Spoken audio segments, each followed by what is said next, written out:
Welcome to NHL Nightly on Hot Take Hockey with your host, Jeremiah Maxwell, a.k.a. the Sports Beard. Along with Pearlo Wisdom, the NHL handicapper extraordinaire. And Rico Inberry, goal-scoring prop dynamo. And featuring the Degenerate gambler, Bostonian Mike. Yes. Welcome to NHL Nightly. I am your host, Jeremiah Maxwell. With me, as always, where's Pearlo and Rico? Well, we don't have them. We got the Degenerate Bostonian. So if you want to talk about disc golf gambling, you're in luck. No, just kidding, Mike.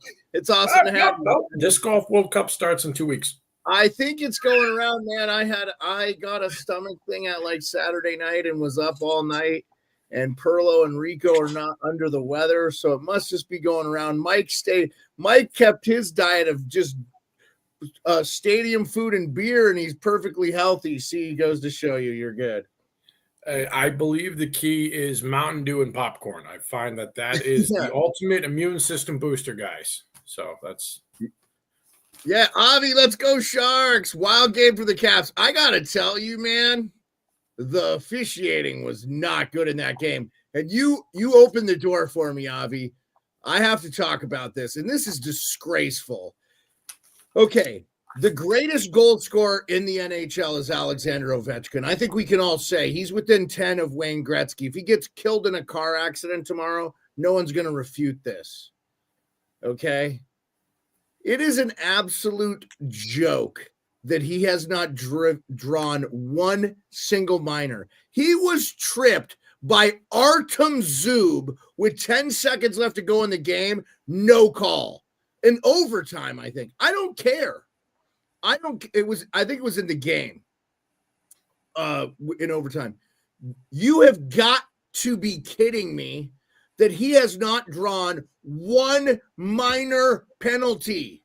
The greatest goal scorer in the history of the game has not gotten a penalty call in his favor. Oh, in the year he's supposed to break Gretzky's record. Travesty. I don't like complaining about the officiating, but this is awful. NHL, you need to do better. Like, there needs to be a point of emphasis. The stuff I'm seeing getting called, Ovi has been tripped and interfered with multiple times this year and has not drawn a call. And he doesn't bitch to the refs. He goes to the bench and he smiles with his missing tooth, and it's awful, NHL. You need to there needs to be an investigation into this. This is how ridiculous this is. Unbelievable. He hasn't drawn one single penalty. The guys who lead the league, it's, like Michael Bunting, stuff like that. Get the F out of here. The guy is a freight train on skates, and he can't get a call. I know he's 39. I know he's slowed down. I know he doesn't move around a lot on the power play. He doesn't need to because they're shading two guys to him.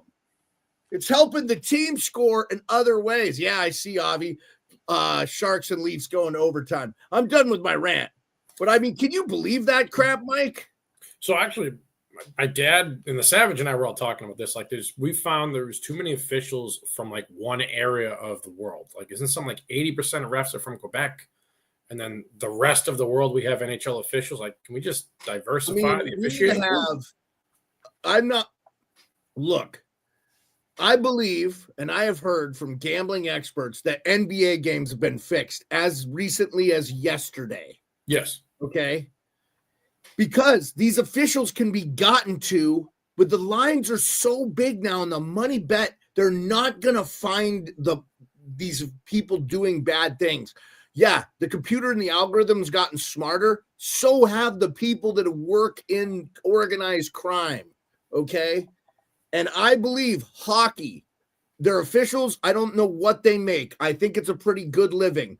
I guarantee you it's nowhere near what the top players make.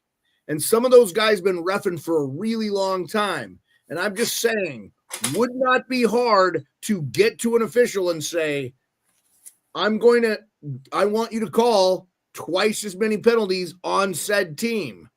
Usually gives the team a chance to win. Just saying. Yeah, I agree, Avi. We're going to talk about that. I don't want to go down a conspiracy rabbit hole here, but when you have the greatest goal scorer of all time in the year he potentially can break the record, and he hasn't drawn a single call, and we're 60-plus games in the NHL. Look, if we're 10 games in, I don't know if I have a problem here. If we're 20 games in, oh, that's a little odd, but maybe it's just one-off. We're 3/4 of the way through the season, and he hasn't drawn one single call. That's unbelievable. So, and I'm just saying, we need to challenge. If something doesn't if something doesn't look right, you should challenge it. You should say, hey, this is not normal. And that's all I'm doing. I'm not, could it be but he's definitely, yeah, I don't know that it's Russian, Avi. I'm not trying to say that at all. I'm saying it's very biased towards him in a bad way. Like, okay, like I know he's not a speedy centerman, but it's not good. And it needs to be looked at. It's weird. Saying like this is I'm biased. I'm a Washington Capitals fan. But I'm going to tell you, I would think it would be wrong if Sidney Crosby hadn't had one drawn in 60 games. That's not likely to happen. If Brandon Carlo's drawn 6, let's put that out there. Like that guy can't move. And he's up for trade. So let's get into that. Let's talk about trades. Okay. We got the Seth Jones trade, as our friend Avi said. I agree. I think Seth Jones is a huge ad. By the way, 4 minutes and 12 seconds left in the San Jose Toronto overtime, but Toronto's on the power play with 1:12. I did not see what the penalty was. I live bet the Sharks for like $5 because it was fun. And they can't tell me it's political, Avi, because I've never once heard Alexander Ovechkin, and whether he's been asked, say one thing politically. I know he has a picture with Putin on his Instagram. Big deal. Like, I met Sarah Palin once and got a picture with her. Somebody could put that up anywhere. Big deal. Because she was the governor of Alaska. Like, it's just one of those things. And she's very polarizing. So I'm not comparing Putin to Sarah Palin. Not fair to Sarah Palin, by the way. But I'm just saying, like, it's a different thing over there. Like, you can't really speak out against the government. Yeah. So, if he wants to save his family and friends and etc.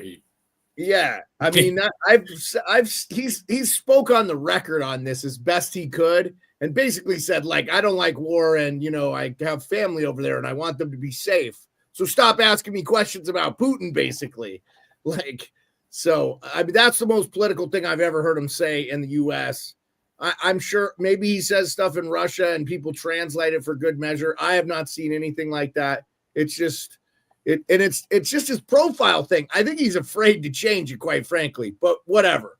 That being said, this is a game. We should be playing the game and talking about the game. There should be none of this. Look, to me, if you don't want any conjecture, have the refs call some penalties. If I'm the commissioner, I'm going, what's this I'm seeing? Alexander Ovechkin hasn't drawn a single call.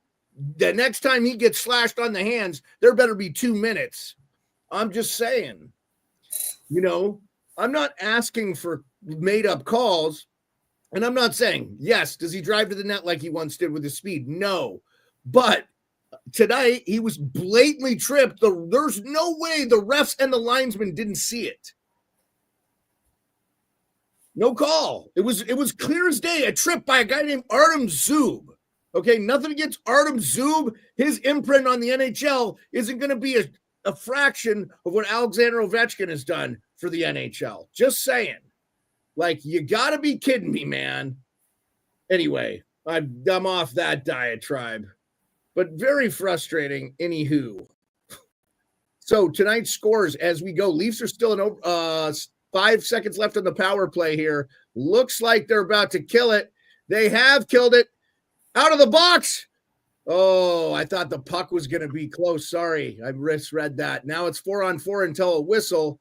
Leafs go flying in. Looks like Morgan Riley there had a chance to score kind of in the high slot there, but it's broken up by San Jose. San Jose brings it back behind to give it a little bit of play-by-play here, just as this game is going. If you're a little bit behind or you're not watching, San Jose is oh wow, Buffalo got back into that Montreal game. I could we had a power outage. I couldn't watch anything for like 2 hours. So anyone else dealing with the ESPN Plus crash, by the way? Like I have an ESPN Plus in 2 days.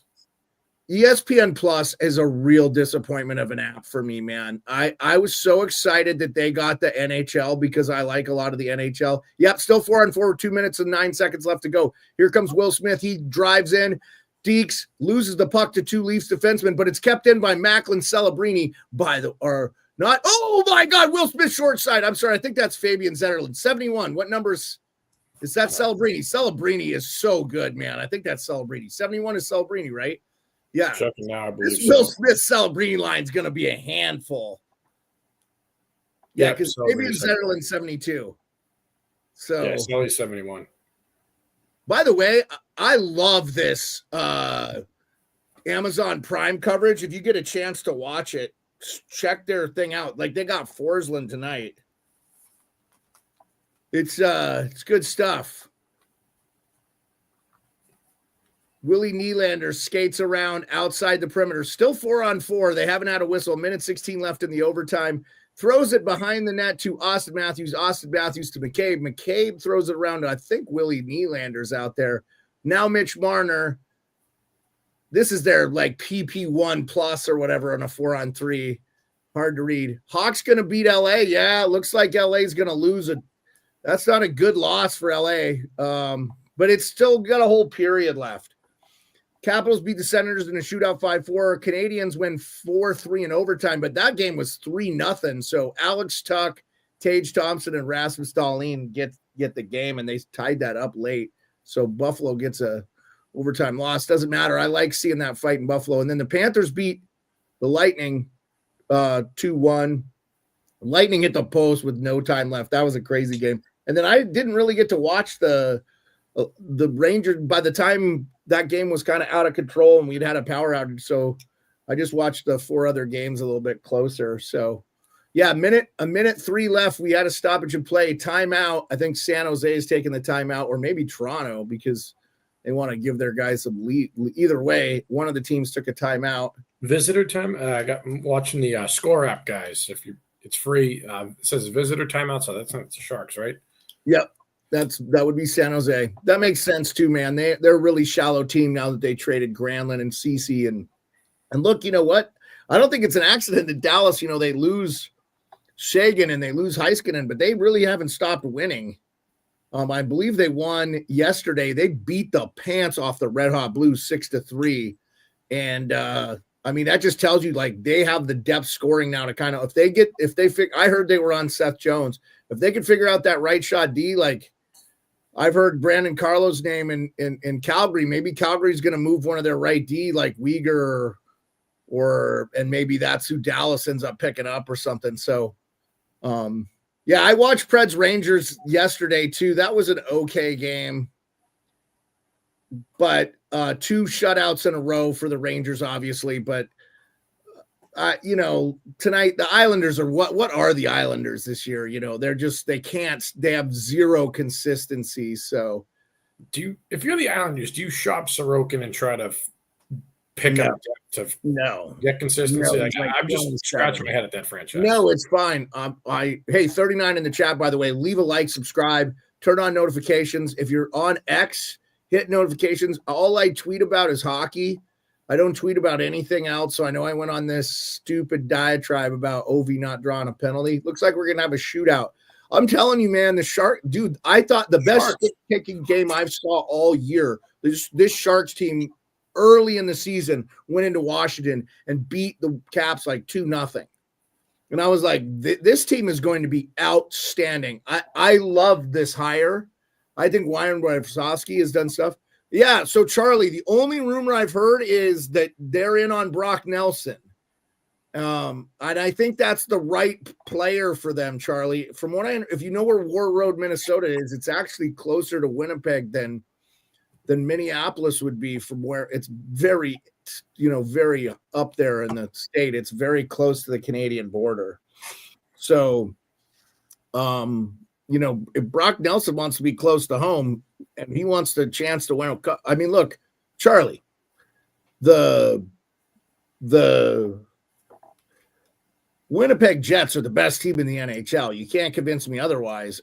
I think, well, who have you heard, Charlie? I haven't heard anybody else. We have to talk about the trades too. So obviously, Mike, this weekend, Seth Jones is traded to the defending Stanley Cup champion Florida Panthers. And Chicago gets back a 2026 or 2027 pick, first round, and Spencer Knight, who was a first round pick himself. So essentially they get 2 first round picks. Chicago, who I like this move for both teams. I feel like we're living in a golden age where hockey trades Chychrun for, Nick Jensen has worked out for Ottawa. They needed a right shot puck moving defenseman that, and not a left shot scoring guy like Chychrun. They just didn't need him. They had enough. They have Sanderson and they have Shabbat. So they were overstrength in that number. So that worked out. Dubois for Kemper worked out. There's been a ton of Capo and Borgen have worked out. Borgen has played really, really well for the New York Rangers, and they signed him to an extension already. So just craziness. I think this has the potential. I think Chicago needs a goalie in their system that's ready to go with this age group. Yeah, I see Marner was stopped. Celebrini is up now. I'll do these play-by-plays in the shootout. Okay. Here's Celebrini. Celebrini takes the puck wide to the right. He's on his forehand. He gets to the slot. He dekes, shoots, backhand. I don't know how he didn't score. The goalie was out of his jock. He goes back. He tries to go. I think he tried to slide a 5-hole actually. Here comes Austin Matthews. Oh yeah, Avi, you're definitely rooting for San Jose. I don't think it matters at this point. The Leafs probably need the extra point. I want to see Leafs and Senators first round, but I think we're going to get Leafs, Columbus Blue Jackets, to be honest with you. I think the Caps are going to get either the Rangers if they get in, and I just don't think they will. I think it'll be the Red Wings. I think the Red Wings have been just too hot. I think they lost a point in the last 2 games to Columbus, but Columbus is a better team. Columbus deserves to be the first wild card. Oh, did he score? I don't know how Stolar stopped the puck there on Will Smith. This is crazy. He goes the same way as Celebrini, but he's a different shot. Oh, he has him beat. Oh, he put it back into him. He could have just slung it on I think he just ran out of room. So it might have hit the post. That's nuts. Okay, here comes Willie Nylander with speed. He goes right up the middle and he scores. Yeah, so Nylander scores. I don't know why more guys don't go up the middle. He just goes right up the middle and shoots it I think he shoots it on the ice. Once the goalie starts going to his left, he just pushes it to the right. Oh, he beat him 5-hole. That's what he got. Once he got him to open up his legs. I'm kind of surprised he wasn't aggressive with him on that move. Honestly, if the goalie comes out there up top of the crease, you might actually put some pressure on him. When guys come in fast, I think it's smart for the goalie to do that. Anyway, Toffoli scores. Toffoli destroyed it. He just toe driggy goes and keeps the shootout alive. Tyler Toffoli, just a little great shot. He just kind of drags a little toe. He doesn't even really toe the puck. He just kind of drags on. He just glides on his forehand for about 3 feet and then just beats the goalie. Here comes Tavares. He goes with speed. He makes his move too late. Honestly, if he'd have just stayed on the forehand, I think he actually had a better shot to beat Georgiev there. Anyway, there you go. Johnny Tavares. He is stoned. So now the San Jose Sharks chance to win it. Henrik Zetterlund. A pretty good player. Oh, Frederick Zetterlund, sorry. Yeah. Oh, he did well. He's Swiss, isn't he? I'm not sure. He might be. I think he scores. He scores. Zetterlund scores. Did you have the Sharks? I did. All right. Mike had the Sharks.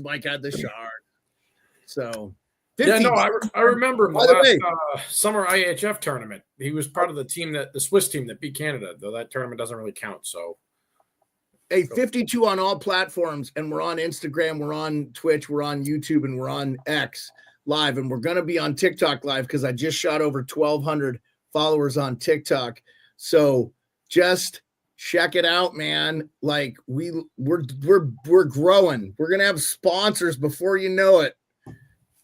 So I'm not building the mansion yet, but we're going to have a good time talking with you. Yep. Sharks win. So the other games real quick, we'll recap. Sharks win 3-2 in a shootout against the Leafs.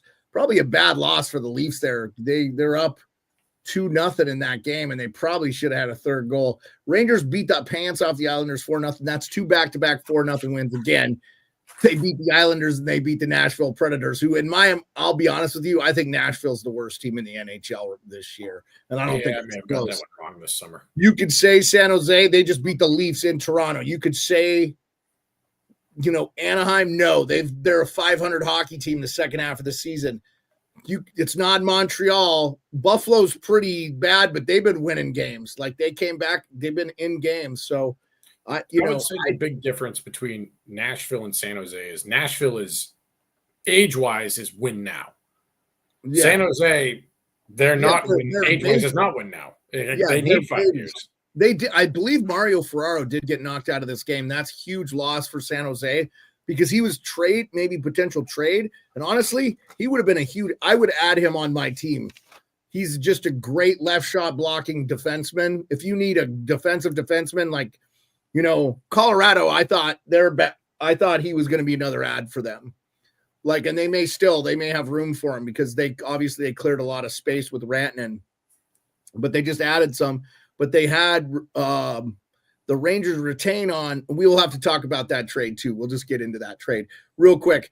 I'll bring all that information up for you guys, Mike, so you're not aware. Panthers win 2-1.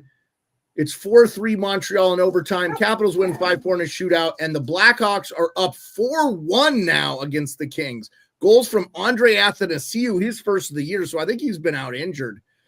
Elvin Del Mastro, Ilya Mikheyev, Anze Kopitar scored for LA, and Alec Martinez gets the fourth, lighting up his old team, the LA Kings. That game is live right now, and that is the only live game left.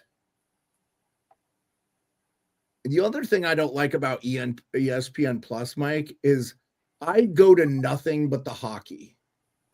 So give me the hockey. Like, I don't need to see Sacramento State college basketball.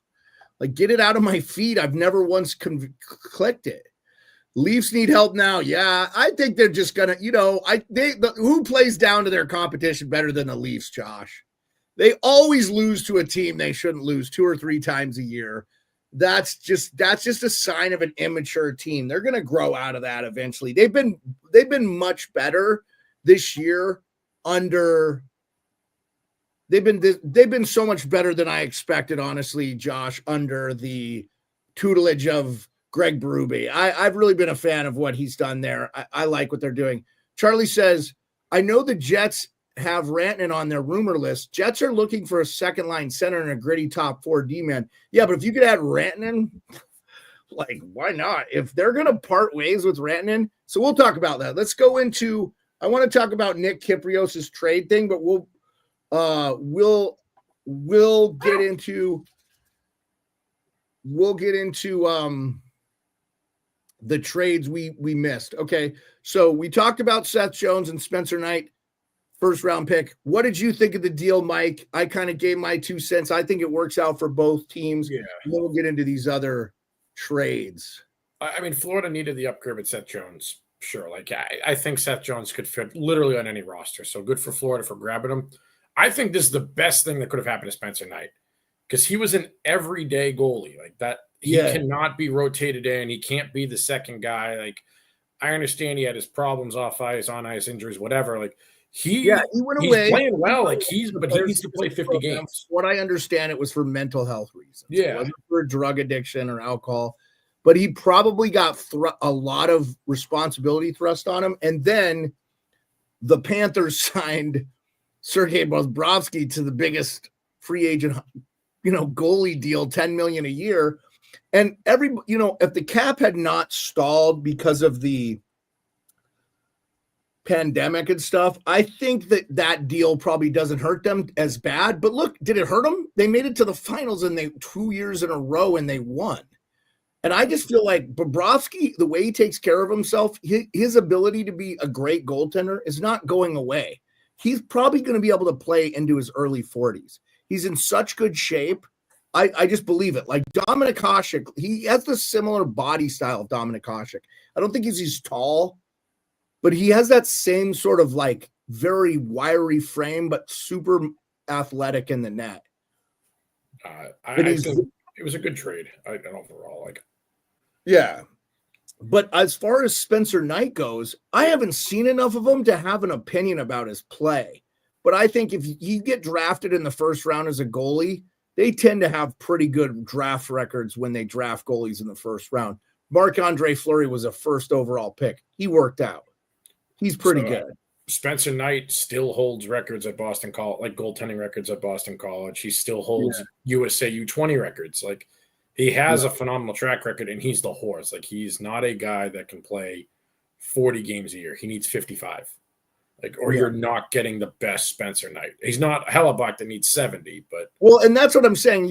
If you're the Florida Panthers, you're Bill Zito, Mike, and you have $14.5 million wrapped up in 2 goalies, and you can cut the third of that, and you can get Chicago to retain $2.5 million on Seth frickin' Jones when you just lost Brandon Montour and Oliver Ekman-Larsson off your Stanley Cup championship roster. I think it's a win-win. He's already top 4 there, and he's not going to get leaned on like he did in Chicago. And I said he's like a -16. I said, I bet you he's close to a plus player by the end of this, because you know what they have in Florida? The best forechecking forward team in the history of the NHL. That's how good those guys are. I mean, they just put you on your backside and keep you in your own end for days. And that's going to help a defenseman like Seth Jones, who can skate and move the puck. And as far as Spencer Knight goes, I think this is a great thing to happen to him. I think this is going to throw him in, and that gives Chicago a piece of, and Peter Mrazek, that they can move to a team like Edmonton that needs to upgrade goaltending.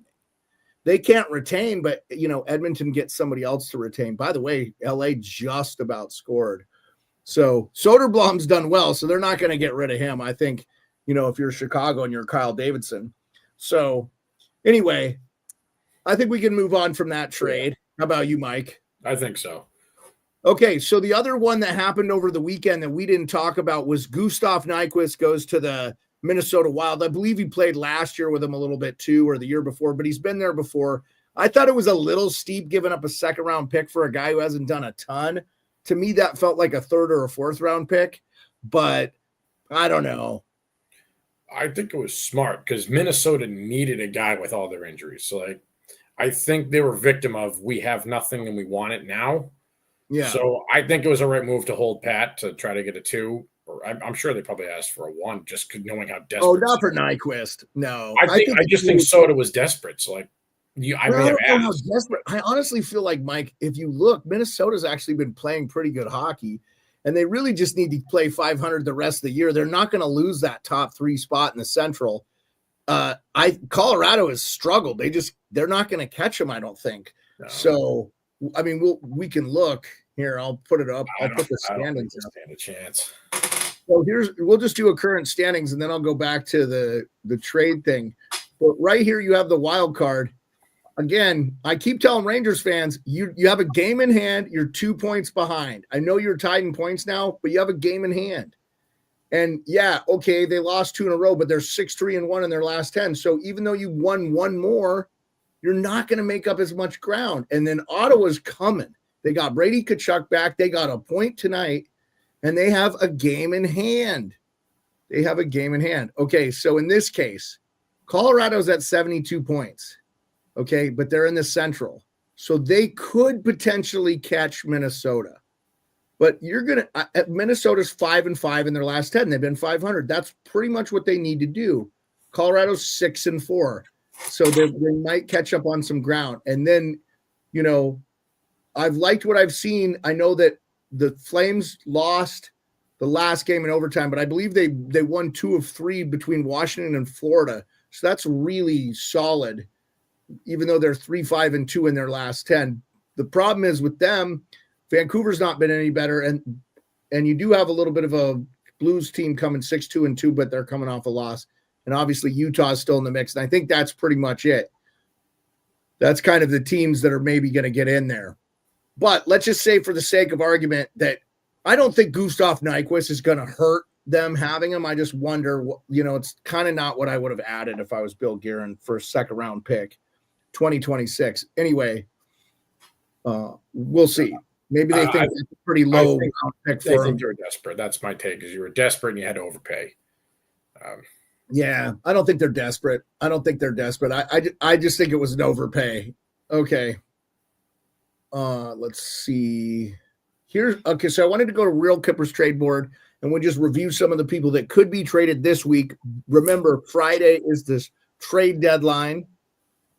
I know everybody's doing streams, daily face-off. I think Hot Take Hockey is doing the whole day. You can check him out. We definitely will be live for the evening Friday, even though I said we're going 4 days a week, 10-10. We'll be live special Friday night for the trade deadline.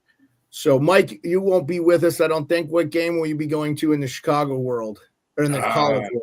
Friday, we are at Lowell and UNH, the battle of 2 bubble teams. Winner probably falls in the last team in. Loser joins me in the lounge eating popcorn.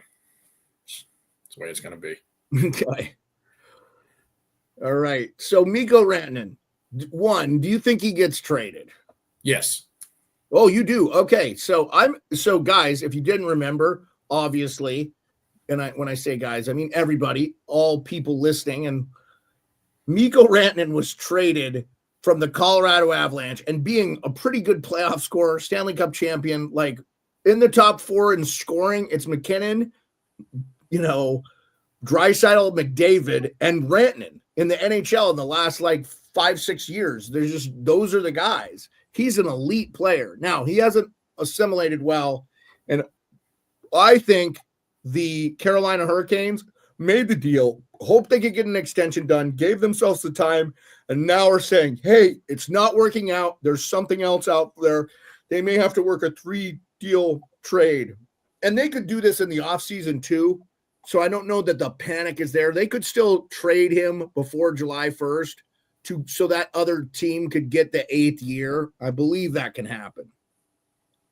It just has to happen before July 1st. So they could make a trade with another team, but they're coming at such a disadvantage at that point. Where here, I still think they're coming at a disadvantage, but I give Tulsky and those guys credit, because you make this deal and you how many teams would come off a deal 2 weeks in because one, they didn't get an extension or it's not working out? I just think it's brilliant. And I know people are going to chide it, but I'm like, it's the outside box people that get ahead. The Bill Gates, these are the people that make billions and stuff. They think differently. So I just don't want to, I know their owner is super involved, but I don't want to. Yeah, I think that Avs won the deal, and I said that from the get-go, Avi, because there were things I liked. So Natchez is one of the fastest guys up the rush in the NHL, not known. You know who's terrible defending the rush? The Edmonton Oilers. I think Colorado knows if they go to advance, they're going to have to play the Oilers at some point. I don't know. I would be worried if I was the Oilers. I think if they end up playing the Kings, that's probably a good matchup for the Oilers. But Vegas, I think, gives them trouble. And if they're a wild card team, which that I don't think will happen, Oilers, I know they just finally got back in the winning ways. So, okay. So Mike thinks Mikko Rantanen will be traded. I actually think they'll get an extension done here. I think I think there's enough of a connection there. I think it's just they've had a lot of games and they really haven't had a lot of time to play and practice. I don't even think he even knows. But I will tell you, if he wants to get something done, he will get it done. If he doesn't, then he'll get traded. So, okay. And the other one is Brad Marchand. Now, if you didn't know, Brad Marchand is injured.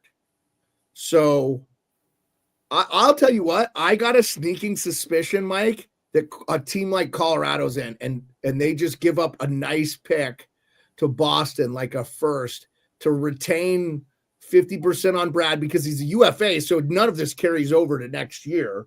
It's just getting him into the cap where the Avs now have room to get a guy like him and they could add. I think it's this or another defenseman. So they really wouldn't mind. And I think Marchand, if he's coming back healthy, would be a huge. And if you don't know, Marchand is from the same area that McKinnon and Crosby are from. And I think they train in the offseason together. So Marchand being the guy, everybody's like, oh, Crosby. But I think Boston needs to rebuild. And Mike, this is where I'm going to let you take over. They need to go now. We know what your prospect pool looks like. What are your thoughts? So for Marchand in Colorado, I actually heard a third, no retention, but he's a pure rental. Like because Marchand's been very vocal. He wants to come back, but he's open to being just re-sign in Boston in the offseason. Yeah, and that was like something he's been very vocal about. Why wouldn't you retain though? Even if you're getting a third and you know he's coming back, why wouldn't you retain? Because if you're Boston, you can probably take that third and get a second by retaining 50%. Because then it allows Colorado, which I think if it's anybody, it's Colorado, to get a little bit more because they need to their second. Let's see, like I think Casey Middlestat hasn't been what they expected, but I think they could, see him playing third line just fine. And if you get a guy like Marchand who could help out that second line, you kind of fix the problem there. I know Marchand doesn't play center, but he can. Maybe just with his scoring. Oh, I think Chicago just scored again. They waved it off. It either went off the post. Ooh, weird one. Yeah. I do want to go on the record. The hit on Marchand, I didn't think was dirty. He was just off balance. I didn't see it. See it. It was people were like, it was in the back and it's in his numbers. I'm like, okay, I agree with that. But like Marchand was off balance on the hit. If you wanted to call it a board, I could see it because it was like in that area, but he was definitely off balance. What game was he injured? 61 in the Bruins Pittsburgh. Thank you. Bruins Pittsburgh. Avi's saying just Marchand. Avi's saying he thought it was off balance and unlucky. He's agreeing with you. Avi is a resident Boston Bruins chat for our listeners. It's regular hardcore fan. We love Avi. He's like our diehard ride to die Avi. Avi, we should make you a mod. Remind me if you want to be a mod. I'll make you a mod, Avi. You're here all the time. So I need another mod anyway. Not that we have problems in the chat. This is adults, man. This is where hockey fans who love hockey come to listen to a bunch of guys talk about hockey who love hockey. That's literally what this show is. So you think Marchand gets traded? I think he does. I think it's a surprise. I think this is the deadline day surprise.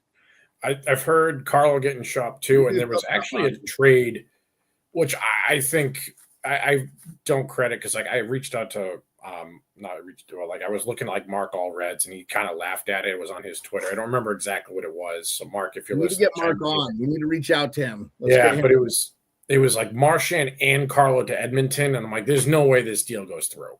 Well, first of all, the Edmonton would love that. That would help. Oh yeah, I'm not saying Edmonton wouldn't, but it was like what? But they don't have the cap space, and everybody's like, well, Kane LTIR. They don't have the cap space for those two players with them 50% retained. No, it's gonna have to be like something like Hopkins or Nurse, like one of the big salary guys to make the deal happen. I'm like, I don't know why you would make that move if you're right. One of the deals didn't make sense. I think Nurse has a no trade clause, so. Yeah. I know it was something on Mark's page, and he was laughing like, "No way this would happen." So, like, for those listening, where I saw it, this guy's like, "There's no way." And like reading the little bits I saw, I'm like, it didn't make any sense. But I did hear those two would go together. I did hear Dallas as well, but I don't know Dallas's cap structure. So they have a lot of room now with the Sagan LTIR. All right, so maybe those two both go to Dallas. I don't know. Speaking of which, we didn't even talk about it, but Matthew Tkachuk got placed on LTIR. So Sanders said he won't be back before the playoffs. So now I'm hearing, listen, Toronto Maple Leaf fans, you got to change your psyche. Like, they're the defending cup champs. You're in first place. You won't even have to play them if you win your round one matchup, which I believe if Toronto plays the Blue Jackets, they will not win. I think that Blue Jackets team is a bad matchup for them. They're big, they're heavy, they like to hit, they get to the net, and they defend well. That's a playoff team that wins games. People are going to laugh, but I'm telling you, I think a lot of Leaf fans I talk to would say, yeah, we would not want that matchup. That's a bad matchup for them. I think they would rather play Florida, quite frankly. But that everybody would be like, that's ridiculous. Well, they're not going to have to play Florida because I think the Leafs are going to win that division. They should. They're the best team in the Atlantic. They should easily win it. But my opinion, this is just my opinion. You can agree or disagree. I'm not saying I'm a subject matter expert. I just watch a lot of hockey. And I hear a lot of things from Leaf fans. And they're like, LTIR, you can do the same thing. You have to have the assets to trade. Look, regardless, Florida, they benefited themselves by getting rid of their good goalie, and they got Chris Drieger as a backup in the minors, and he's been good this year. So Drieger, I think, can handle it. He was fine with the Kraken and I think with the Ottawa Senators. He's been around a long time. So I think Chris Drieger is a more than capable backup. Bobrovsky likes to play the bulk of games anyway. So with a condensed schedule, you just don't let Bob play back-to-backs. You protect him from him, and you don't worry about it. So I think Florida's going to get in, but I think they're not going to win that division. So this is the Leafs' year. And if you win, you're going to play either Detroit, in my opinion, or Columbus. And Columbus is Detroit, I think, is a great matchup for the Toronto Maple Leafs, especially if they get their power play going. Remember their power play was like terrible. I'm talking about Toronto. So anyway, real quick to comment on Avi's comment, and then we'll move forward. Avi says it would be so strange to see Marchand in a different jersey, but I get it if the deal is fine. Avi, you don't care if he re-signs in the offseason. He can go help some team win a Stanley Cup and come right back to Boston. Yeah, I'll take a 7th rounder for he's resigning, which he's going to get in. Yeah, so am I wrong, Beard, saying like if I know he's going to resign, give me a 7th rounder? Just that's no, because I think he's worth more than a 7th. I'm not saying that. Deal, like legally, they can't make that deal. They'll have to sign him as a free agent. But honestly, he's 37. Like they're probably not bringing him back more than 3 years anyway, or that's around the deal. So why not just get like a 2nd or 3rd round pick, 50% retained, and maybe if you re-sign him, I think they'll have no choice, Mike. I think they'll need him.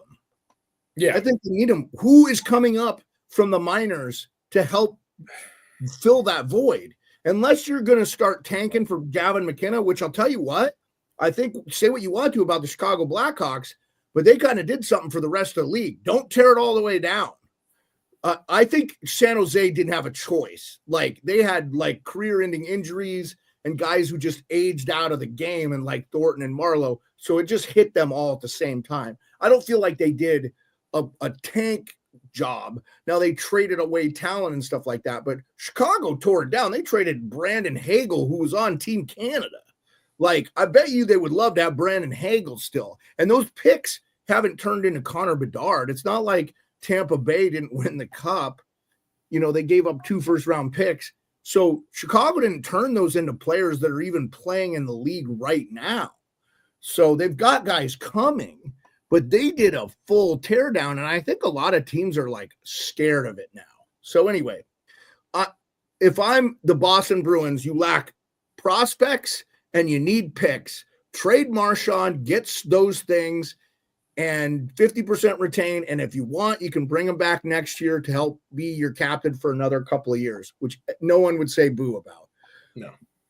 Okay, Erik Karlsson. There's no way this deal gets done. He's owed $10 million. Pittsburgh would have to, I think, for 2 more seasons. Pittsburgh would have to retain 50% to make it worth anybody's while. He was great, and he just needs to be in the right situation. I think Ottawa would be a good fit for him. Maybe they can fit him in. I don't know.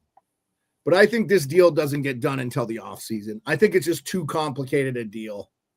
And so is it, when you say 2 seasons, this year and next, or no, 2 more after this? So 26 and 27. Jesus.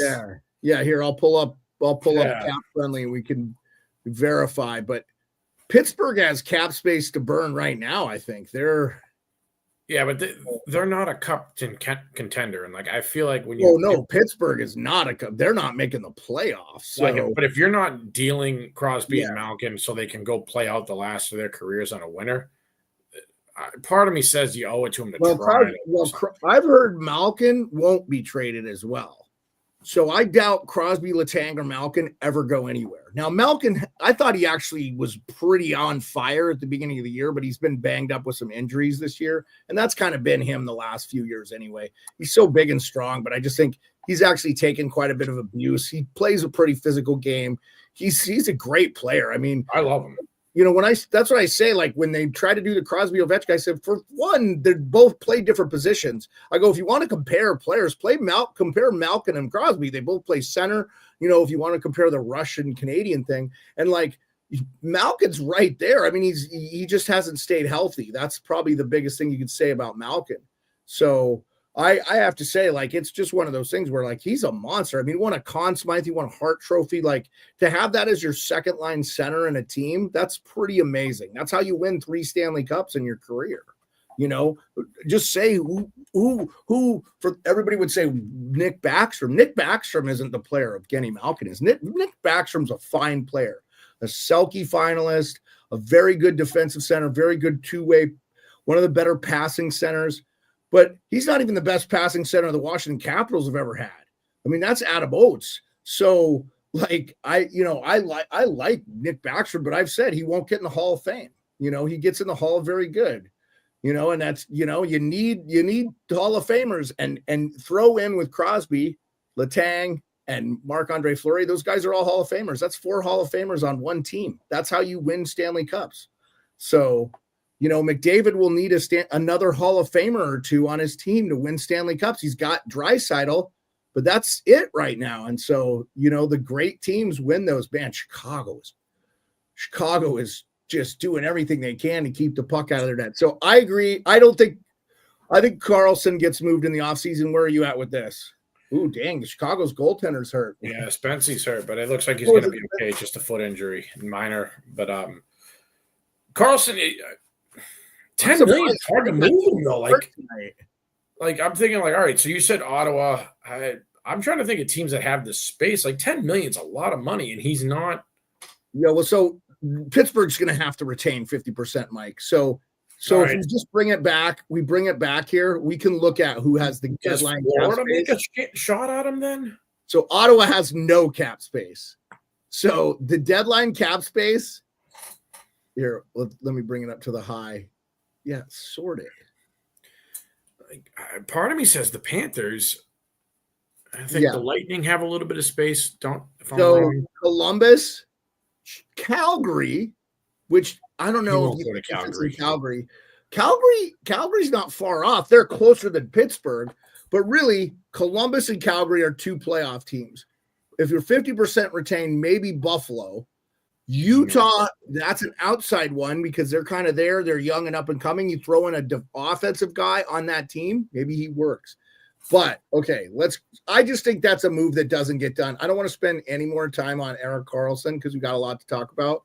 We have 10 games to review tomorrow, so we're not going to get to all of that. So, Brock Besser, I think he wants to resign. I just don't know. I think this could be a surprise deadline deal. I think a team like Washington could be in on a guy like this. I don't think Washington is because of they're going to bring up Leonard. I know, and that's why I'm like, nah. I just don't know. But Vegas, I don't know. Here's the thing. I think that would be great. Yeah, what I think is there's going to be a team that comes out of nowhere. You know, I know Minnesota, you know, but like he's a winger, so. Anyway, I think it's not an off-season move, Avi, because he's a UFA. So they better know they're doing an extension or trade him and get some assets. If Vancouver, they're aggressive, man. I think if they know they're not signing him, we could see him get moved. Yeah, that's it, Avi. He's a UFA. So, okay, Dylan Cousins, he's not getting traded. I think it's ridiculous that he's been in the talks. Why would you trade him, Buffalo? This is a guy you want to build your team around. Well, they traded Taylor Hall for Andres Bjork, so let's not doubt Buffalo here. Yeah, I just don't want to see Buffalo get any worse. They're going to be able to build off this. You just need these players to grow into their NHLs. The guys I think they'll trade, Jordan Greenway. I keep seeing JJ Peterka's name out there, but I've heard through the grapevine, I think that JJ Peterka is loved by Terry Pegula. So that's the owner, if you don't know the Buffalo Sabres. I'd be surprised if JJ Peterka gets traded. But would you think Cousins gets dealt here and we'll move on to the next? They shouldn't deal him. I don't think they will, but I'm never going to rule out something Buffalo would do. I don't think they should deal him, Mike. No, it makes too much. They need to keep him. Let him develop. I tell everyone. Yeah, they have him for like 7 more years at a really nice deal, too. Why would you trade this guy? To me, it does. I guess if you're trading him, you're trying to bring in 2 more like middling veterans, like maybe a deal with like Seattle for like Bjorkstrand, who's got term, and like Alexiak or something. A trade like that makes sense where Seattle, but you'd have to be getting a bunch back. Like I think he would fit into Seattle's plan a little bit better. And he's from that Western Canada. So Seattle would be an interesting one. That doesn't mean they couldn't add. That would be cool. So I'll get to your comment in a second, Charlie, but I don't think they should trade him. Bowen Byram, 100% they should trade him. He's going to be an RFA with arb rights. They don't need to pay this guy. They have 2 left shot defensemen and Power and Dahlin. You need to decide, are you keeping Power and Dahlin? Yes, you probably are. Then you need to trade Bowen Byram. Mike, do you agree? I agree. Yeah. Part of me says trade Power over Byram because I think you can get more, but I also think Power is the better player. You could get more for Power, no doubt, over Byram because he's younger, but they're not trading Power. That makes no sense. Okay, Chicago did score 5-1. That game is going to be over. Alex Tuch, I think he gets moved. This is a guy I'd love to see Washington get. This is the guy, if you said Jeremiah can add any guy scoring wise, I'd love to get he scored 20 goals. If he plays on the 3rd line with the Caps, he is going to light it up. And they just could get like a Scott Laughton on top. Ooh, would be chef's choice for that 3rd line center. And everybody's like, oh, Eller's played well. Yeah, you can play Eller at left wing. He just doesn't need to play center anymore. You can play a guy like Scott Laughton who's better defensively. Vegas could get him too, Avi. That's a good one. I could see him going there. Avi, get Power to the Oilers. Yeah, good luck with that one. The Oilers don't have anything to trade, guys. If you're an Oilers fan and you're objective, you're not going to get anything for Matt Savoy. You're going to have to give up 1st-round picks, which honestly hurts you. You're the oldest team in the league. They made some mistakes, guys. They should have kept Holloway. They should have kept Broberg. They're in trouble. I think the Oilers are, Nick Kypreos, the guys who didn't pick them are going to look smart. I picked them to win. Jordan Binnington, if he gets moved, it's an offseason move. I just don't see it. The Blues are back in the thick of it. They're not going to trade. Their fans will go riot. But I think they believe in Ryan Hofer. I think if the Blues miss or they're out in the 1st round, they do move Binnington. And I think a great place for him would be Edmonton. They would win the cup. I think they would win the cup, clearly. They're the number 1 goalie against the rush is Binnington. So Braden Shen, if he gets traded, it's an offseason move. I just don't see this happening. He holds all the power, guys. He doesn't want to leave. He's the captain. I mean, you're going to be able to get more in the offseason anyway because you aren't going to have to worry about retaining. The captain, wasn't it David Backes? Darkness says he'll be livid if they sell. Our friend Darkness. Yeah, they did move Backes. Like, I love Doug Armstrong. He'll move off of players. I don't think it's a bad idea to move off Shen. If you could trade Shen to the Toronto Maple Leafs today, the problem is you don't want to retain the life of that deal, which Toronto's going to need you to do, or they're going to have to trade players back. So if you could get an Easton Cowan, like an elite guy like that for Braden Shen, abso-freaking-lutely, you do it. He has a no trade clause, becomes a modified this season, so you get more value in the summer. Exactly, Darkness. There's no way he gets moved. I know his name's being mentioned. I think teams are seriously talking about it. If the Leafs have a very disappointing playoffs, I could see it happening. So, but he's going to have to buy off on it. Parayko doesn't get traded. I don't see how they trade him. That's when Brock Nelson. If Lou Lamoriello doesn't trade him, I think Frank Saravelli said this, it's malpractice. Like, what are you doing? Like, you guys are out of it. Like, if I'm the Islanders, I'm selling everything I can. Again, I just don't know what happened to this franchise. Like, a couple of Eastern Conference Finals in a row, and I mean, you know what? You go back and look at if John Tavares stays with them, do they win a cup? Because Yes. they were within the Stanley Cup Finals, 2 Game 7s against the Tampa Bay Lightning, and they had the goaltending and the defense. And if you throw in a guy like John Tavares' skill, I laughed that Tavares thought he had a better chance to win in Toronto, when in reality, if he'd have just stayed, I like Nelson to the Jets, Charlie. And if he goes anywhere, I would love to see him go to the Jets. I think this is the Jets' year. They just need to add the right piece. I think this fills that second line thing. They can move Nemestikov down. They can move him to the wing. Nelson's a great fit. He's center. He's awesome. I would love Washington being on him, but they don't really need the center depth. So, he'd be like a third line center for them, and they'd have to probably pay quite a bit for him. And he's 33, but he was really good in the Four Nations. I think a lot of people said he wasn't, but he was. 70 in the chats, by the way. I appreciate you. So, Mike, you don't think where do you think Brock Nelson goes? Not till the off season, but you need to trade him. You need a haul. And that's the thing. I think team. He's a UFA, so they have to trade him before this, because he's not going to be one of those 8-year candidates. So nobody's going to offer the Islanders something to do. Well, so where Rantanen wants out, you just try to make the swap for Rantanen. If you're Carolina, at least you get Brock Nelson. I mean, if you're the Islanders, you do that in a New York minute. But if you're the Islanders, you do that in a minute. You throw probably a couple more pieces in there to help them out. Like maybe you take Orlov back, because I've heard they've been trying to get him, and you trade one of your really good defensemen in that deal. Anyway, Riley Smith, he gets moved for nothing. Bag of nickels. Vegas would be my guess. What about you? Come back to Boston. Especially if the Rangers lose the next, if they lose to Washington Wednesday, it's going to be a tough one for them, because I think Drury has to make decisions, and he's got to be like, well, we're not in it right now. And Ottawa's there, and they got a game in hand, and they're coming. Now, if they believe in that team, I just think if you're the Rangers fans, you kind of don't, it doesn't kill you to miss the playoffs this year. You got some decisions you have to make. You've already made a lot of trades, considering what you've traded. If I'd have told you you'd trade Trouba, you'd trade Kakko, and you'd be probably missing the playoffs, you might have said I was,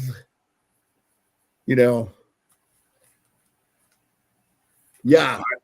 Salvatore, I agree. Mario Ferraro played it at the Leafs. He was all over the ice. I think his trade stock. Mario, I've been saying this about Mario Ferraro, Salvatore, that he is the best defensive defenseman I've seen in a while. He is way good. He's a shot blocking machine. People talk about Chris Tanev. If that guy played in a Canadian market, he'd be worshipped. He's awesome, dude. I'm a huge Mario Ferraro fan. He's really good friends with Johnny Lazarus too. He did an interview. You can check it out with the Morning Cup of Hockey guys, and it's very good. So, Mike, anything on Riley Smith? I feel like this. It doesn't matter. He's been a non-factor this year. He'll be a 13th forward on a winning team. Yeah. What do you give up, a 5th round pick or I don't know. I wouldn't even do that if it's me. But if you're the Rangers, if you know you're out of it, he's definitely a guy I would trade for a late round pick for sure. Whatever you get. Casey Middlestat, we talked about that a little bit earlier. I think if Colorado could bring in a Marchand, that kind of frees them up to keep Middlestat and move him down, because, maybe there's a team that would take a flyer on him. Maybe, I don't know. It's just, Colorado is probably trying to bring in cost-controlled young center anyway. So, Dylan Cousins, if they could work something out, but Middlestat have to be going somewhere else.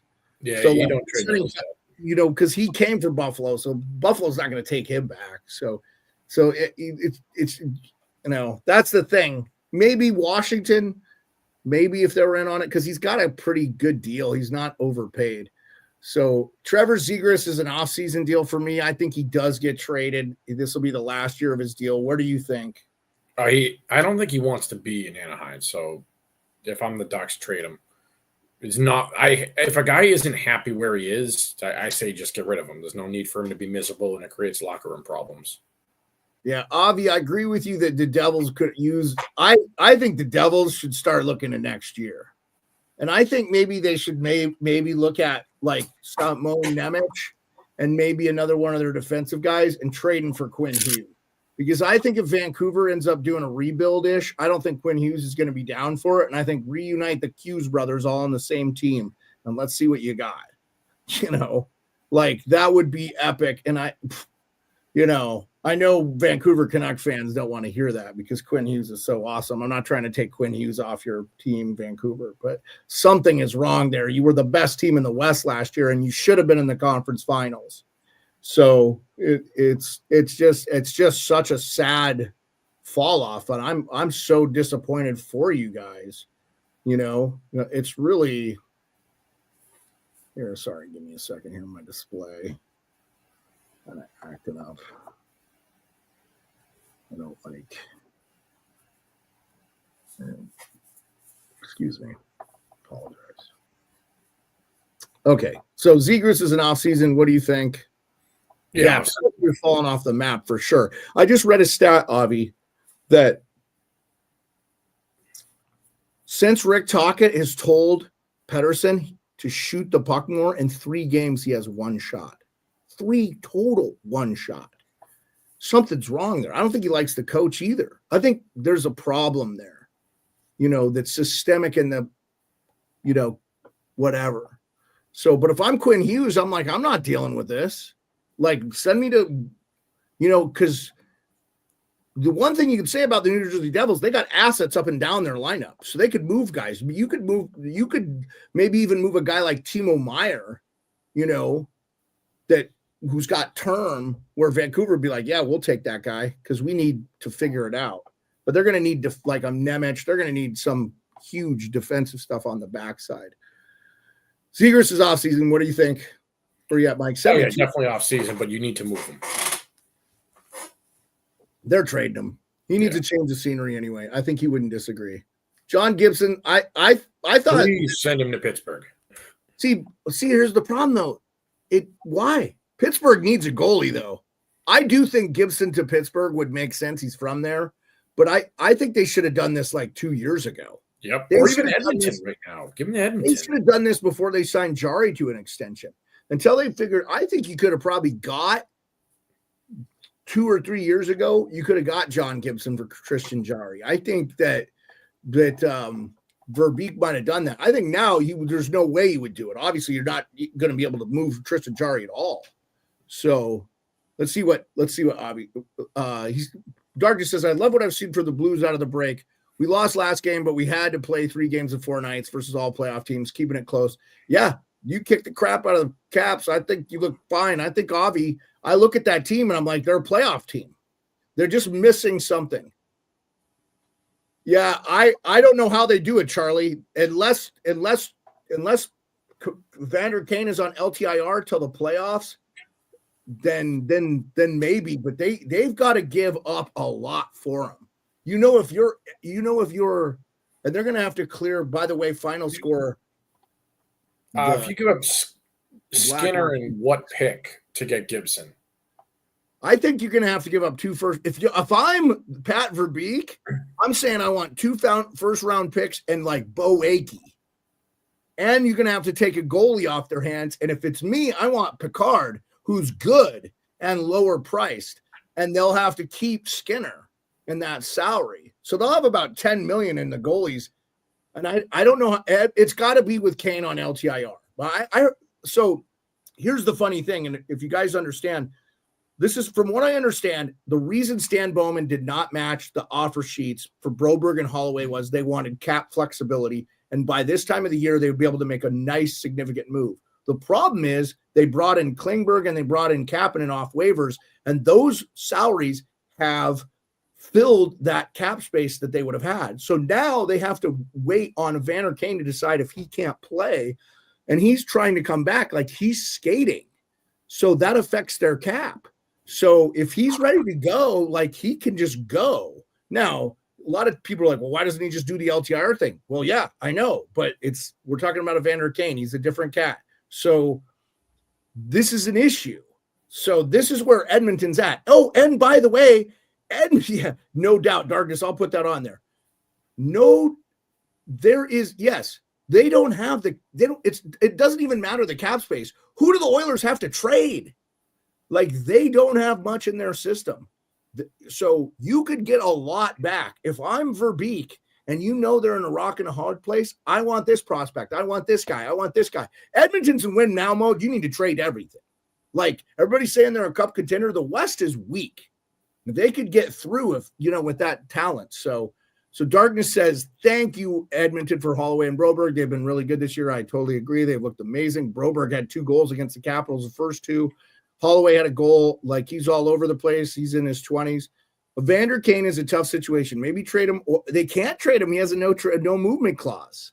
So you cannot move him. They're not going to be able to trade him. Evander Kane holds all the cards. And if you're Evander Kane, do you want to be traded off a potential Stanley Cup winner? You're at the end of your career. Hell no, you don't. So sometimes, man, strain bedfellows. You kind of get what you deserve, Edmonton. You've mismanaged your roster and your cap, and you're a team that free agents don't go to. Now, they'll have a lot better chance, but everybody's like, well, they got free agents this year. Okay, but those guys haven't worked out.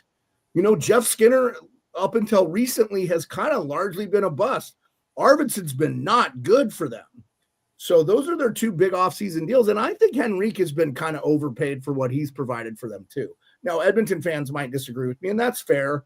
I listen to a lot of unbiased Edmonton fans talk about their team, and they're, they know they're missing something.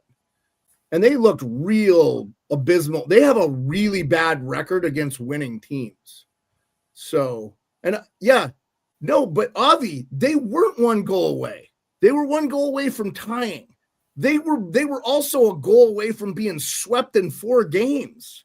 So, like, you got to understand, like, I know they had this miraculous comeback in the thing, but that final's just a little break here or there. I think Florida counted their chickens. I'm just saying, I go back and look. If you watch, do you ever think Florida's not controlling the game? I know that Draisaitl and McDavid are flying around. That's what they do. But I never thought, man, the better team game is being played by Florida. I understand they dominated possession and stuff. So, yeah, they dominated game 1 and lost. So the better team includes the goalie, does it not? That's fair. That's fair. I'll give you that. But I'm saying that I thought that there were games Florida dominated and they lost. So that happens, my friend. Anyway, John Gibson gets moved in the offseason, I think. But Edmonton would do well to get him there. I think Pittsburgh, it would have made sense 3 years ago. Ryan Donato, I'd be trying to trade him. I'd be trying to trade for him. He's had a great year on a really abysmal team. If I'm anybody that needs scorer depth, I'd add this guy. I don't know about you, Mike. I'm not trading him because I think he's someone that helps on a build. Yep, I agree. They could bring him why teams would trade for him, though. Like, I saw that, Josh. He says Mario Ferraro got hurt. He did confirm that I had heard that. So Ferraro was out in the game. I did see that. Go ahead, Mike. Sorry, finish your thought. You're good. No, I was saying, like, every team should want Donato on their roster. If I'm Chicago, I don't know. I mean, obviously, if the right deal comes around, fine. But I wouldn't trade him. I think you build around him. But that's just my take. If a team that wants him now. Oh my God. JT Miller has more points, 14, than Pettersson has shots since the trade, 8. That is going to end. They're going to have to move. I think we can see him get traded. So that is crazy. Oh, there's some update on Spencer Knight, who, by the way, had 42 shots. Spencer Knight stopped 41 of 42 shots in his debut. 41 of 42 shots in his Blackhawks debut. Wow. This could end up being an amazing trade. So Chicago probably wins this trade. It sounds stupid to say that because Seth Jones, but Chicago might win this trade. I think that right now the Florida Panthers win. From Pagnotta. Pagnotta said he is out. I was trying to get the Spencer Knight information, but Pagnotta says I know he came back. He was just like a skating. Pagnotta says Sharks winning a shootout. Blah blah blah. I'm not seeing anything about Mario Ferraro from Pagnotta there. Would have been in his feed. No, not seeing anything yet. So, yeah, I agree, Avi. I think it's on both sides saying, okay, Donato's a guy, if I was a GM, I'd be trying to add. Mike doesn't think they trade him. I think you should try to keep him. But Mario Ferraro, again, if he got hurt, that's going to be dependent on the injury. Obviously, no one's going to trade for an injured defenseman, but hell of a player. If you need defensive, like Colorado, to me, needs this guy. And he played at UMass with Makar. If I'm Colorado, I'm doing everything I can to get this guy. So, and I know they need him, so I think they're probably just holding out. Ristolainen, I don't know why you wouldn't trade him if you're Philly. You could. There are probably teams that need him. Defensive depth is a huge thing. So I think he gets dealt. What do you think, Mike? What do you get for him? I just don't think you get enough for what you'd be asking for. Well, I think honestly they're probably not asking much. 3rd round pick, 4th round pick. I think because of the salary, Here, same with Scott Lawton. I've heard they wanted 2 first rounds a couple years ago. Well, of course, but now he's got only 1 more year after this. He makes nothing, $2 million. To me, he's a 2nd round pick, but he'll probably fetch a 1st. I'm not sure they trade him. I just don't think they trade him. I've always got the impression that they really. Wouldn't you want to keep him with what's the guy there? Mishkov? Yeah. I'm not really playing with Mishkov, but he's like their 3rd line guy. He's a 3rd line He's a 3rd line center on a Stanley Cup winning team. He's a 4th line center on a really deep center core Stanley Cup winning team. I wish Washington was in on him. I don't think they will be. We'll see. I mean, maybe if they give up a high level prospect or something, but please don't do that. Don't do that. I don't think Chris Patrick. I got the impression Chris Patrick was on Jeff Merrick's show today. That's the Washington Capitals GM. I just think I don't know that the Caps are going to be. I think they're very nervous that they're going to bust up the chemistry in there by moving someone out. The only guy I could see is if somebody would take a flyer on Sonny Milano coming back. Milano might make sense for Chicago or something if they got a guy like Ryan Donato, because they're like, oh, Milano's got a couple years left on the deal. He can score goals. He's just been injured this year, and he'd be a nice scoring depth for. I don't know. That kind of sounds ridiculous. I don't want to do the fan thing, so let's see what's going on. Keep an eye on Michael McCarron. Yeah, you bring him up a lot. Where's he playing? Where's McCarron playing? I think he's on this list, by the way. There's a lot. Brandon Tanev gets moved. What do you think, Mike? I think he gets traded. Yeah. And I think Toronto is the destination. I think they'll have to give up something like a Fraser Minton or a pick or something. Gord's getting moved. Yanni Gord, I'm not sure. I just think the injury stuff is going to scare teams away. I could see maybe Tampa being on him. Yeah, I love the fact that they're getting Ryan Leonard-Avi, but he's a wing and he's a rookie. So unless he comes and plays 3rd line center, and maybe he does amazing, I don't know. So Leonard ain't playing center. No, that's what I'm saying. He'll be great on the 3rd line with Chris Frank and stuff, but I'm not expecting much from him. If he comes in and he just starts scoring goals and we win the Stanley Cup, we'll love it. Avi, you and I are better at taking a face-off than Ryan Leonard. I've watched that guy take a dozen. Yeah. No, I know, but I'm just trying to say, everybody knows what the Capitals needs. Our depth scoring is one of them. He will help with that. They know he's coming. That's why they don't have to be to trade anything. But if you give up a 2nd round pick for Scott Lawton or a 1st round pick in 2027, okay, you got a team that could win the Stanley Cup, even though no one thinks you can. So why not do it? You got this Ovi run. This is it. So, yeah, I think Henry Jokiharju would be a team I would want. I thought he played really well in the Four Nations on a shorthanded Finnish team. So I was impressed with Jokiharju. I think he could eat more. I think he doesn't get a lot of opportunity in Buffalo anyway, and they kind of have a mess on their right side. I think that they play a left on anyway. Krause, I don't think he gets moved. I don't want to go through all these. Jake Evans gets traded from what I've heard. I don't understand why you would want to trade a defenseman that's fairly solid defensively and blocks a ton of shots. And if I'm a team that needs defensive depth, Dallas, Carson Soucy's a guy I would get. They'd probably just need. I think there's still issues in Vancouver. I mean, anybody on Vancouver, just get out of there and you're probably good. Frederick is injured. I think that hurts his value. So Boston would be ridiculous not to move him, though. They should move him. He's going to not sign there. Yeah. So I think that's it as far as the free agencies go. We kind of went over for the day. So we'll go over the scores again and then the schedule tomorrow. But there are 10 games. I'm probably going to not make Mike stay up till midnight. No, I'm good, man. Okay. Well, let's look at the games. Let's look at the games for tomorrow. I like to do it this way because we can get the kind of view. Okay, so we'll go big. Bruins, Preds. I I mean, I'll homer this. This is a bad team versus a bad team, but the I Bruins just wouldn't touch this game. The Predators are the worst team I have seen on the ice this year. Without I'm just looking at the Preds are 6-20 on the road, and the Bees are 18-10 at home. So give me the Bees. They got to win a game eventually, right? And so that's literally, I'm gonna homer pick that. But the Preds can't win on the road, so give me the Preds. Why wouldn't you buy that though, Darkness? I love that. I would be in on Power Byram if I'm the Blues. That makes sense. They need to get younger on their back end. I like that deal.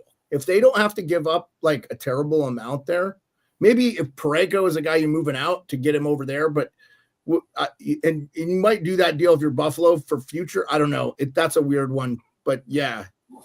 I mean, Byram is going to be elite, I think, offensively. He's still very young. So you like the Preds at plus 114. That's the only way I would bet that game. I'm taking the Bees. Sorry, Bees. 135. Yeah, boy, they're wasting a really good year from Pasta.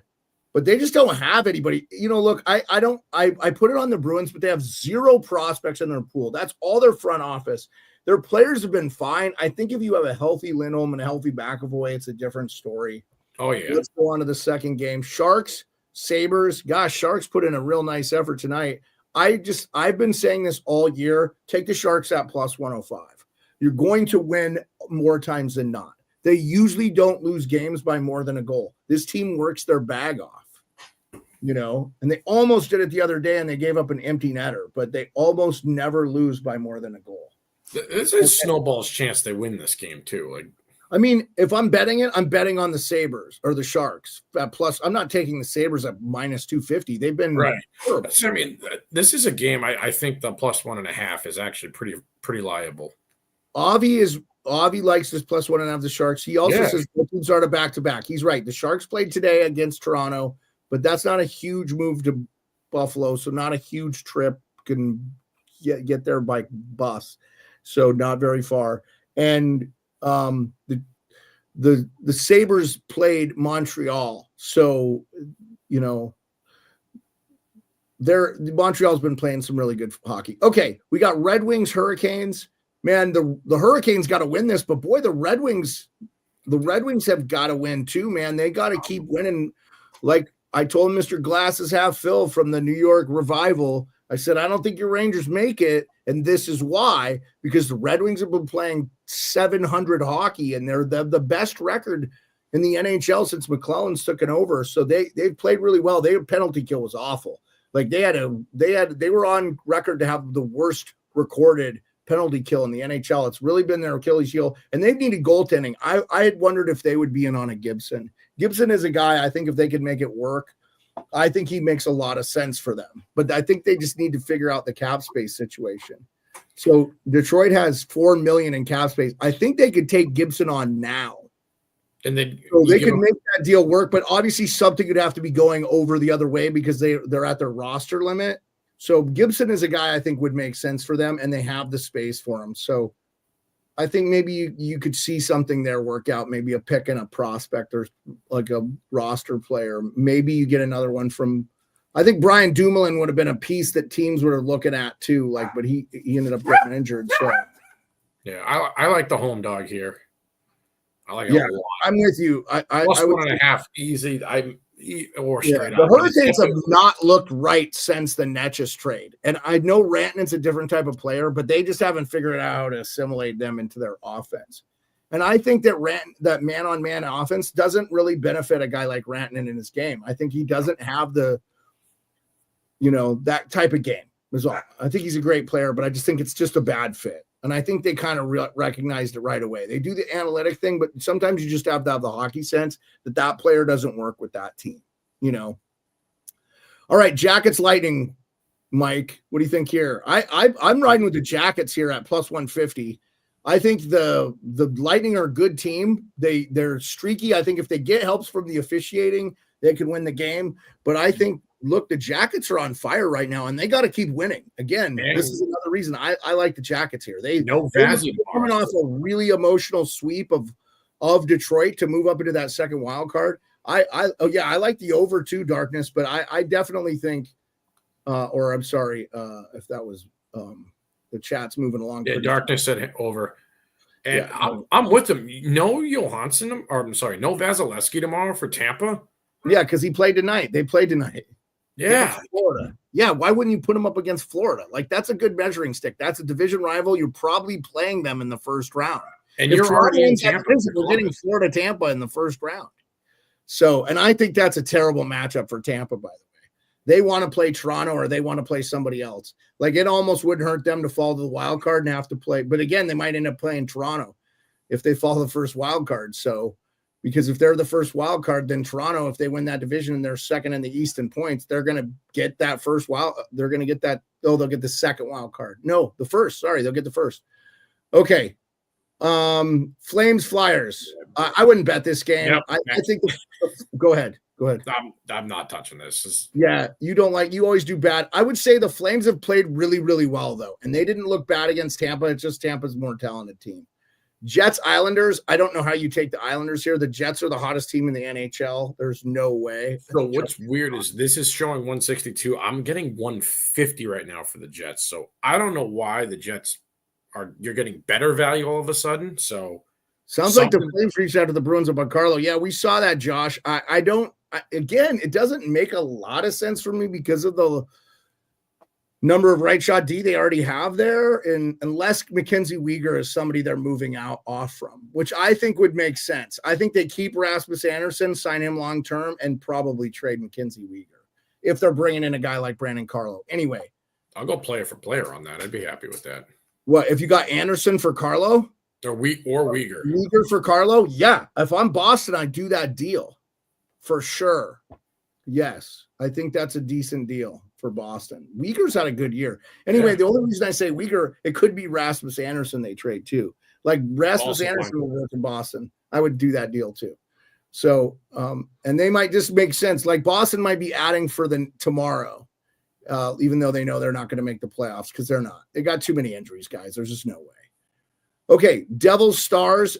Devils, I don't know, man. They're kind of the, outside of Nashville, I would say they're one of the more bigger disappointments for me this year. They started off gangbusters too. I know Singsy will kill me for this. By the way, 79 in the chat. We've been around there the whole night. I really appreciate everybody. We're an hour and 22 into the show. So I think I like Dallas here. I probably wouldn't bet this game, but I like Dallas. Dallas is just murdering teams right now. They look really good. I think they're probably the best team in the Western Conference. And if they can figure out their right shot D, like get a Weegar or a Rasmus Anderson, they're fixed. Like, because they're going to get Sagan back for the playoffs and stuff. So, yeah, depending on the Hughes injury, he's not playing tomorrow. I guarantee it. That to me looked like broken collarbone all over it. So, yeah. Anyway, I don't think it was a dirty play either. I think I saw somebody earlier. It wasn't a dirty play. Jack Eichel and his feet got tangled. They were both going flying to the thing. It was a great back check effort by Eichel, who's, in my opinion, one of the best defensive centers. He should definitely be a Selke finalist. His effort is so good too. So, yeah, Tyler Sagan, it looks like the earliest he could be back is around 2. So you're Dallas, you're definitely going to have that LTIR. Plus, you might have the LTIR from Miro Heiskanen. So that's more than they can have anyway. I think you can only have so much. So anyway, I just like Dallas. They haven't really missed a beat. Bringing in Granlund and CC was a great move by Jim Neal. He didn't have to give up a ton. And it was great for San Jose because they really just didn't need those guys. They're going to move on from them anyway. Penguins, Avalanche. Penguins have been playing some decent hockey as of late. They almost beat Toronto. I don't know, man. I would put money on the Penguins here. I'm not because I haven't liked Colorado's game. Their bottom pair is bad. If Pittsburgh could exploit them, I think they could win this game. But we'll see. There could be some trades. Raquel could be a guy that's moved. I wouldn't bet this game, but I would actually put $5 on the Penguins at plus 220. I don't think there's any money to be made betting the Avalanche here. No, you only put them in parlays and or plus 1.5 for Pittsburgh if you think they don't lose by more than a goal. That would also be kind of wise. Oilers, Ducks. Look, I know the Oilers got back on a winning streak. I've actually loved what I've seen from the Ducks, and they have good goaltending and they play good team defense. And you know who doesn't do that right now? It's Edmonton. I would take the Ducks here outright plus 285. I know it's a wild one, but I'm on it, guys. I really do think this one is a place for the Oilers to be upset. Everybody's like, oh, they're going to take the next 3 in a row. And I think they're going to lose 2 or 3. I think they're going to lose this game and they're going to lose the game to Dallas after the trade deadline. And I think they're not going to be able to do much because of their salary cap and they just don't have anybody to trade. What do you think, Mike? The Ducks are getting minus 135 for plus 2.5. I'm definitely taking that. That might be like the save my ass bet. And then I'm probably on the Ducks money line as well. Oh my God. DraftKings just made it plus money for plus 1.5 on the Ducks tomorrow. Yeah. I think the Ducks don't lose by more than a goal. I would definitely take the Ducks plus 114 right now for plus 1.5. Watch the Oilers win 6-1, but I've liked what I've seen from the Ducks, guys. I watched them play. Again, if you tune into the show, understand that I watch 40 games a week. So, and I missed most of the games today due to a power outage and didn't get back into most of them until the third period, until everything was restored. But I still watched the games as much as possible. Even over the weekend, I watched of the 13, 12 games, I watched 9 of them. So I actually just threw 2 units on Ducks plus 1.5 at I just have not liked what I've seen from the Oilers. They had effort in their last 2 games and they won 2 of 3. So they had effort against Florida. Duh. They're going to have effort against them. And they had effort against Tampa and they lost. And then they had effort against Carolina and they won the game. And I thought it was the worst game I'd seen from Carolina. Again, they're just figuring it out with Rantanen. But I'm watching all these games, so I'm not just talking out my 4th point of contact. I really want you guys to know that that's what we're doing. Anyway, the final game of the night, Mike, is the Wild Kraken. I would stay off this game. The Kraken have been kind of hot and cold, and the Wild have just, I don't know what to make. They're so injured, So Mr. Bone 99 Knight is an elite top goaltender. I love it, Mr. Bone. Yes. I'm glad they got, look, the great thing about the NHL this year, the hockey gods are giving us all these trades that are working out for both teams. And I love it. Nick Jensen's played good for the Ottawa Senators. Jacob Chychrun has 20 goals for the Caps. It's really good. Pierre-Luc Dubois has been one of the best players for the Caps this year. He had 3 points tonight.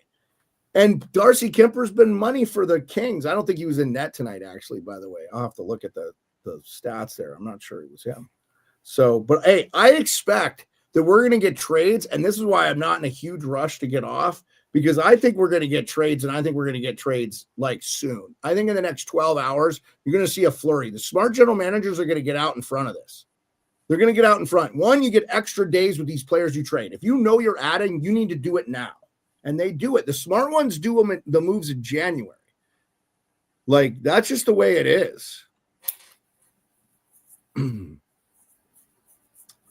Okay, Mike, you got any final thing for the show? No, I can't. I'm just writing out my bets for tomorrow. Yes, I do keep a pen or pencil in my ear at all times, guys. Yeah, definitely going to go with some sort of crazy Heinz bet tomorrow, but pretty much everyone else, guys, thanks for tuning in. Appreciate you guys. And still got those free tickets, by the way, for this weekend. 4 games, 3 days. Find everybody where you're going. And we'll have the College Hockey Show on Friday. You can find that here. And I will show you the logo right there. The College Hockey Show up in the thing. There's NHL Nightly. There's the College Hockey Show. You will find me and Mike live right here on this channel, 2 p.m. Eastern. We spend 30 minutes talking about college hockey. Half of it is gambling. So Mike goes to 40 games a year, probably. We are on pace. I'm on pace for 52 at the end of the Frozen Four. Savage is on pace for 55. Yeah, ridiculous. We have no lives. By the way, we have our flight in hotel booked, and I'll get you that information. So beautiful. Yep. So yeah, guys, I am at Merrimack College, located in North Andover, Massachusetts. Thursday, Friday. I'm at Lowell UNH. Saturday, is Lowell UNH the one you have tickets for? I have tickets for Thursday and Friday. You give me a buzz, I get you a ticket. So Mike has his Twitter scrolling in the bottom there. If you're interested in tickets, we have so many people listening on X71. Please check in with Mike if you want to go to any of those games. He's got tickets. So we'll be doing some giveaways too as this channel progresses. I'm going to take somebody to the Hockey Hall of Fame, I think. So that's going to be a contest we're going to do. We're looking at doing, hopefully, if not this year, next year for sure. We think we will have that worked out. That is the thing. 10 games on tomorrow, 5 games Wednesday. Wednesday is the Divorce Cup. I may go live for that. We'll see. Maybe live for the Divorce Cup. Always love to do the Rangers Capitals games. So might do a live one. We will see, though. Lots going on here. Either way, it'll be a fun one to enjoy that one. And we'll talk about those games tomorrow when we're live at 10:10 Eastern right here on The Sports Beard. I appreciate everybody. Have a good one. Thank you, Josh, for keeping us all informed and stuff too, man. Colton Sissons, yeah, I can see him getting traded. We're going to see a lot of guys get moved, I think. So I think there'll be a couple surprises. So we'll see. Hour and a half tonight, Mike. Appreciate you. We went from no Pearlo Rico, and you go from like a featured player, which you did a great job, man. I appreciate it. Everybody, thank you so much for watching. We capped out about 91 people, so I love it. We're just growing, and we keep getting bigger and bigger. I appreciate Hot Take Hockey again hosting us for a month. I know we didn't really define how long it would be. We might have been there longer, but again, it was awesome for him to have us on there and give us some exposure with his almost 5,000 subscribers. So really appreciate John, and we'll be doing stuff with him from time to time. Anyway, talk to you guys. Yes, I'll make you a mod, Avi, before we go. I'll make you a mod right now. Let me do so before we end the show. Mike, do you have anything else? Guys, I'll be back tomorrow night. I appreciate you guys coming out. Yeah. Oh no, how do I make him a mod? Not report block. How do I moderator? Oh, am I on the wrong? Never mind, I'm an idiot. Avi, just hold on. I'm on the wrong. I'm an idiot. Oh, by the way, we are up to 727 subscribers for the Sports Beard on YouTube, which we were at like 500 like a couple weeks ago. So we were at 625 just like 2 days ago. So we've gone up 100. We've gone up 100. So that's really cool. Switch account. Oh, am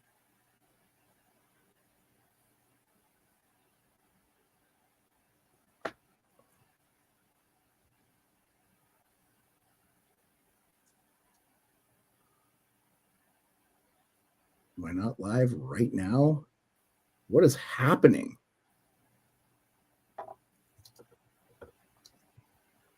Okay, Avi, I'm trying to figure this out. I don't know what's going on. Okay. Yes. Yes. Okay. There we go, Avi. You should be a moderator. Type in the chat. Let's show him that hammer, Avi. You got the hammer. Avi. Oh, there we go. Wrench Avi. Long deserved, Avi. Sorry. Appreciate you. We lost our regular. I think he's just getting too busy with working in hockey, which really makes my happy. Is our old Avs. He's an Avs Red Wings fan. Our old Avs Red Wings fan. I can't think of his name right now. It's angry Avs and Red Wings fan. No. So anyway, I appreciate everybody. Mike, thank you for hanging out. Rico, Pearlo, get better. We'll have you back tomorrow with a bigger slate. I know it's killing. Hopefully they were listening. I was hoping we'd get them to chime in. But I'm so excited, guys. We're doing things. We're moving. We're going to be live on TikTok, man. We have 1,200 subscribers on TikTok. I'm killing it on TikTok. People like my stupid videos. All right. Talk to you later, everybody. Peace. We're out of here. Good night.